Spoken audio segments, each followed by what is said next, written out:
Alors je sors de chez moi et juste devant, je vois ça. Ok, notre cité se transforme en abeille. Ils ont pas fait ça. Bon, on va se rapprocher un peu pour voir. On dirait des travaux. Non, c'est pas possible. Est-ce qu'ils sont en train de la repeindre? On dirait un gilet jaune. En fait, je sais exactement de quoi il s'agit, je vous montre tout de suite. Là, on est pile à l'endroit précis où il faut être pour l'observer. Il s'agit d'une illusion d'optique réalisée par Felice Varini. On va examiner un petit peu. Là, c'est pas de la peinture. Oh, c'est des sortes de papier d'aluminium en fait, hein. On va pas le toucher. Plus on s'éloigne en fait du point de vue, et plus les bandes jaunes sont grosses. Regardez ça, il faut que tout soit bien rempli. Avant de vous donner mon avis là-dessus, je vais vous montrer ce que cet artiste réalise un peu partout dans le monde. J'en fais défiler quelques-unes. Est-ce que vous avez vu le point commun entre ces créations? Déjà, elles sont toutes dans des lieux publics, bien souvent gigantesques. Et elles ont toutes un effet d'optique. C'est sa spécialité, il est illusionniste. Je vous conseille d'aller jeter un petit coup d'œil sur Google pour voir un petit peu ses créations, c'est intéressant. Au début, c'est vrai que je me questionnais un peu sur l'origine de ces bandes jaunes. De loin, ça faisait vraiment travaux et on l'aperçoit absolument partout dans la ville. Et c'est quand même très visible. Après, la cité de Carcassonne est très grande, tu peux l'apercevoir facilement à l'autre bout de la ville. Donc ça fait bizarre de voir ça. Maintenant qu'on sait ce que c'est, je vais en faire une illusion toute petite sur papier pour vous montrer comment ça fonctionne. Je vais prendre une demi-feuille que je plie en deux. On aura la partie posée à plat et l'autre partie à la verticale, comme si c'était un mur. Là où il y a la caméra, c'est notre point de vue. On bouge pas d'ici. La première idée qui m'est venue, c'était de refaire un crayon gris. Celui-là. Donc je le place devant la caméra, au-dessus de la feuille, et vous allez vite comprendre ce que je fais. Je suis en train de marquer au critérium le contour du crayon par rapport à mon point de vue. Pour ça, c'est pas très pratique, mais en fait, je suis en train de regarder dans l'écran de la caméra. Bon, maintenant que j'ai pu tracer quelques repères, je remets ça au propre. Je peux poser la feuille à plat, il n'y a pas de souci une fois qu'on a les repères.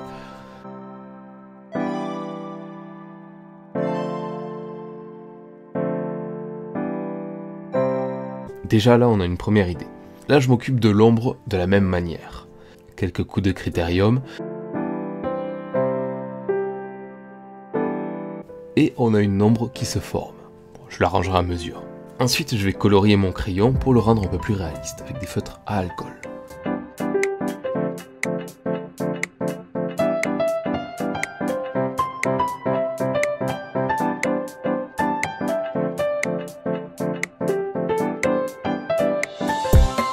En vrai, le dessin il est déformé, mais quand on se met dans le bon angle, ça paraît en 3D. C'est d'ailleurs tout le principe des illusions anamorphiques.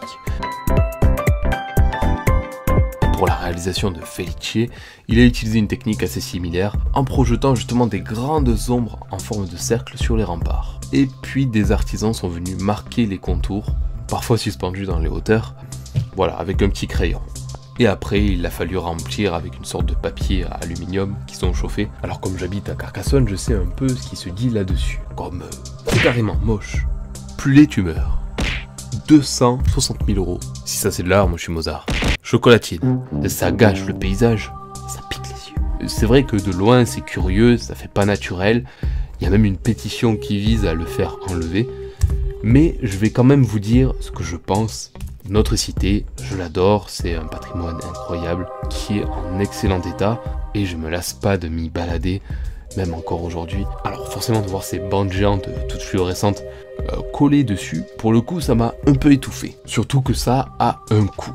Ce n'est pas gratuit. Je critiquerai pas la création de Felice parce que pour moi il a bien fait son travail et aussi ceux qui ont participé, contribué à la concrétiser. C'est éphémère, c'est réussi et ce sont que des bandes collantes. Donc ça ne détériore pas les remparts de la cité à moins qu'elles bronzent. On verra. Moi ça apporte juste une touche très moderne, contemporaine. Personnellement ça m'a fait rire parce que c'est quand même assez ironique. C'est vrai que vu d'ici c'est dur de capter la beauté.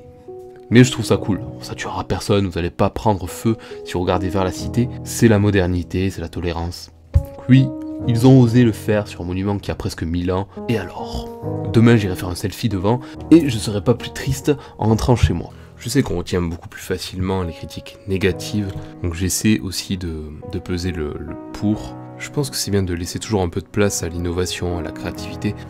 C'est fait, de toute façon, ça va durer tout l'été normalement. Donc après voilà, je suis pas là pour faire un grand débat. Parler d'économie, non. Mais c'était plutôt une anecdote, voilà, je voulais vous en parler.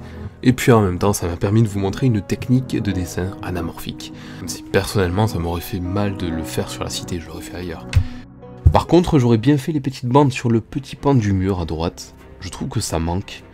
Ça aurait fait un cercle complet. Et en plus, ça aurait pris très peu de surface et très peu de travail. Du coup, voilà, ma critique se tourne plutôt vers la réalisation que le sens de cette réalisation. Peut-être qu'au final, il cherchait juste à faire le buzz, en quelque sorte, avec les selfies, les médias, les scandales que ça pouvait avoir autour. En tout cas, peut-être que grâce à cette vidéo, et indirectement du coup à cette œuvre, vous viendrez peut-être à Carcassonne visiter la cité médiévale, sa salle des tortures, la maison hantée, ses bars et ses restaurants. Bon, même si elle meurt, je l'aime bien ma petite ville. Bon dessin la team, et que vos crayons soient libres, comme l'art.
Et vous, qu'est-ce que vous en pensez ?